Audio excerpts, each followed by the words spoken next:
Okay, let's talk about Ontario's finance minister. I've had a million media requests about this today, and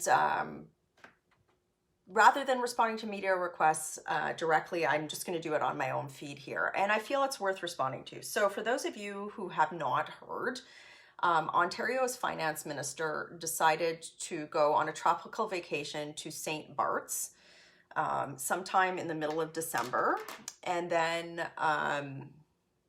I guess subsequently made the decision, he must have been part of the decision to shut down Ontario, and got busted yesterday, and it's made national news, and he's been pilloried for it, and it's just been craziness.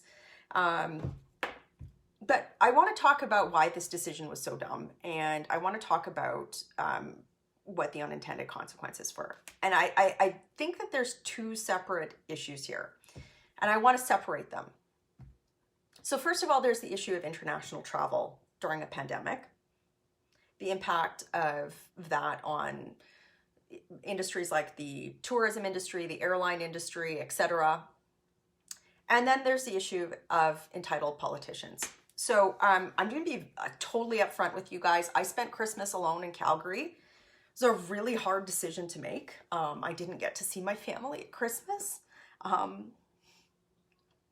miss my husband. He's in Oklahoma.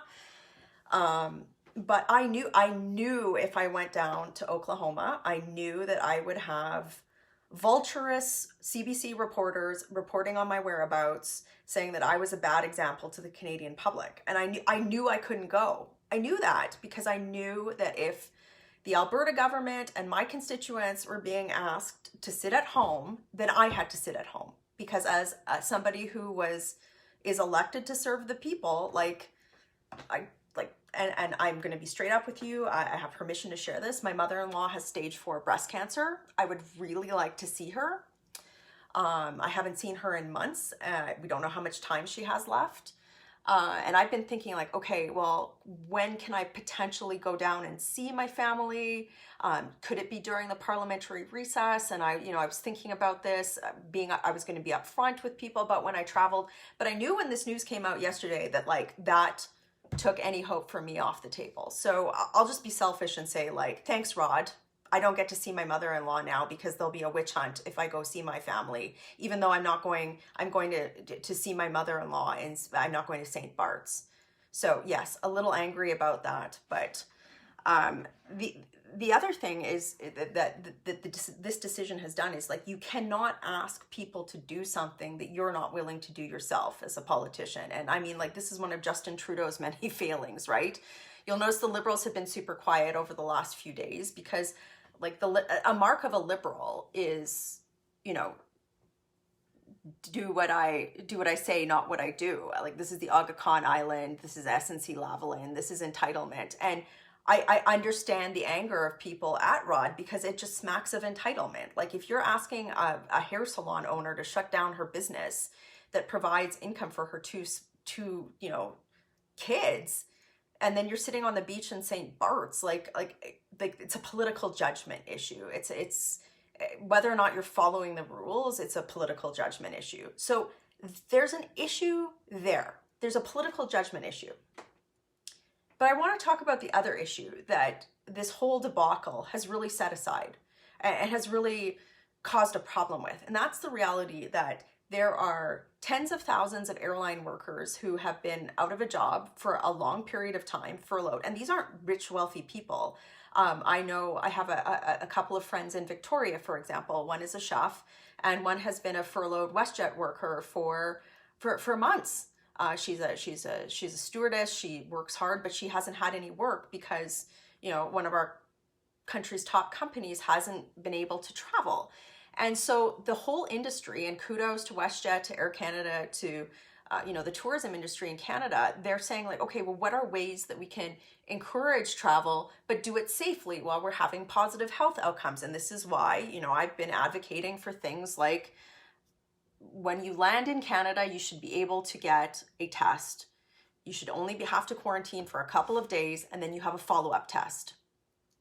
This is what the Calgary border pilot testing program is doing. It's something that we've been advocating for 6 months. But what happened today when the Minister of Finance for Ontario went to St. Barts was his bad political judgment got smeared into this, that somehow travel is bad, or that there isn't essential tour, that there isn't essential travel, right? Like if I decide to go, if I need to go and see my family, you know, or as tens of thousands of other people in this country do, you know, is that wrong? And rather than making a pronouncement on that and having the courage, because the borders are still open in Canada, and you know, this is the decision that Trudeau's government has made. So classic hallmark Trudeau, rather than making a decision on what's deemed essential travel, what isn't, they just kind of skirt around the edges. So today, you know, the Trudeau government, you saw me do a video already about this, saying, oh, well, we're going to make people have a PCR test 3 days before they come back to Canada. Okay, well, what about countries where you can't get a PCR test easily? Or, you know, like why have you wasted 6 months and not implementing on arrival screening? It's ridiculous.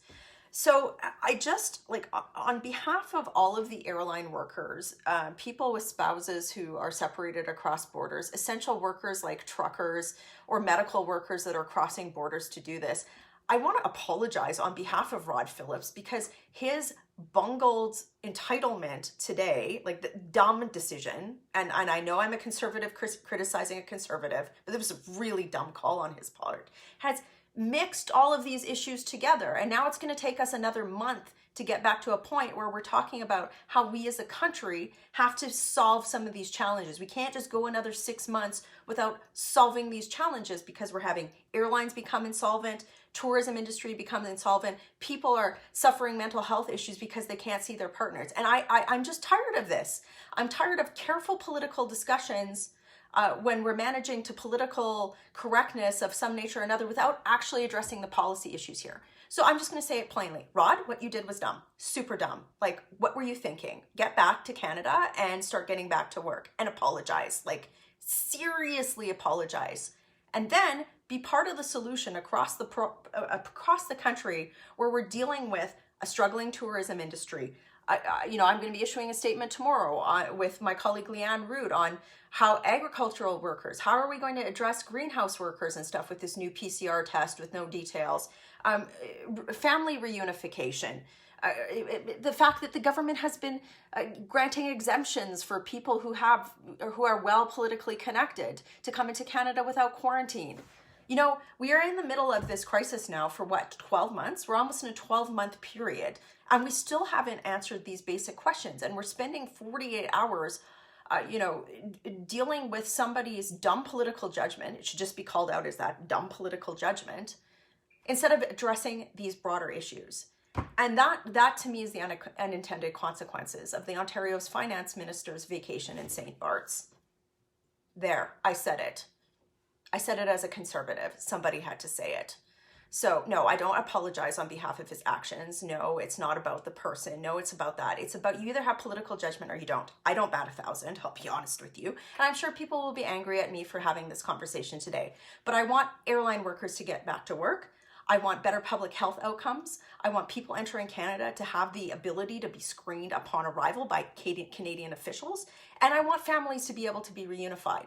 And I want to, instead of us having, days upon end, political scrutiny about who's going where, that we just have a standard system of rules that everybody understands and abides by. And that's what every politician should be working on right now, regardless of political stripe. Enough is enough. Let's get back to work. Working hard for you in Calgary and very frustrated. Have a great day.